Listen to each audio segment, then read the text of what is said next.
કૈલાસવાસી મહારાજા સયાજીરાવ ગાયકવાડની અમૂલ્ય ભેટ એટલે સયાજી બાગ. સયાજી બાગ એટલે કમાટી બાગ. સમગ્ર ગુજરાતમાં સૌથી મોટો બાગ. વૃદ્ધો, મહિલાઓ, બાળકો માટે આનંદ પ્રમોદનું એક સ્થળ, જ્યાં સમગ્ર ગુજરાતમાંથી શાળાઓના બાળકો પણ પ્રવાસે આવે છે. સંકલ્પ ભૂમિ ખાતે આખા દેશના લોકો બાબા સાહેબ આંબેડકરના દર્શને આવે છે.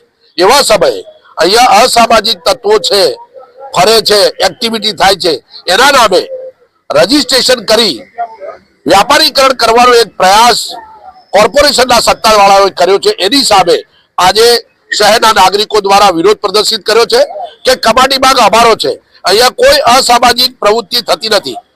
અમે વર્ષોથી એટલે લગભગ 30-40 વર્ષથી અહીંયા મોર્નિંગ વોકર્સ સવારે ચાલવા આવે છે, સાંજે ચાલવા આવે છે, પરંતુ અમે કોઈ અસામાજિક પ્રવૃત્તિ જોઈ નથી.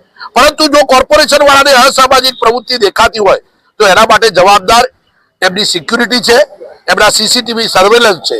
કરોડો રૂપિયાનો અમે ટેક્સ આપીએ છીએ અને એ ટેક્સના નાણાં તમે આ સિક્યુરિટી પાછળ ખર્ચો છો અને તમે જ કહેતા હોય કે અહીંયા અસામાજિક તત્વો છે તો તમે જવાબદાર છો અને એ જવાબદાર અધિકારીઓને આપણે સસ્પેન્ડ કરવા જોઈએ. અમે સ્વતંત્ર રીતે ફરવા માંગીએ છીએ. આ બગીચો અમારો છે. બાળકો, વૃદ્ધો, બાળકો જયારે 25,000 બાળકો જયારે ગૌરી વ્રત હોય ત્યારે આખી રાત આપણે ખુલ્લો રાખીએ છીએ. આવા બગીચામાં તમે રજીસ્ટ્રેશન કરવા માંગો છો? આવા બગીચામાં તમે વ્યાપારીકરણ કરીને પૈસા નાખવા માંગો છો?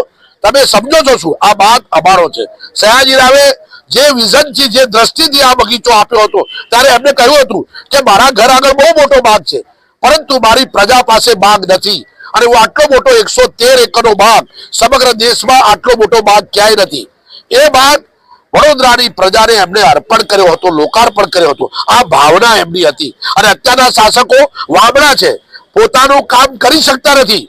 શહેરની અંદર અસામાજિક પ્રવૃત્તિ થતી હોય તો જવાબદારી કોની? શાસકોની. તો તમે ઉડા ઉતર્યા છો, તમને સસ્પેન્ડ કરવા જોઈએ. તમે અમારા પૈસે સિક્યુરિટી અને કરોડો રૂપિયા ખર્ચો છો. આજે શહેરના નાગરિકો દ્વારા વોક ફોર જસ્ટિસ, ન્યાય માટે અમે ચાલીને કોર્પોરેશનને કહ્યું છે કે તાત્કાલિક આ પ્રકારનો જે નિર્ણય લીધો છે એ તગલકી છે, અમારું અપમાન કરનાર છે. કારણ કે અહીંયા કોઈ અસામાજિક તત્વો આવતા નથી.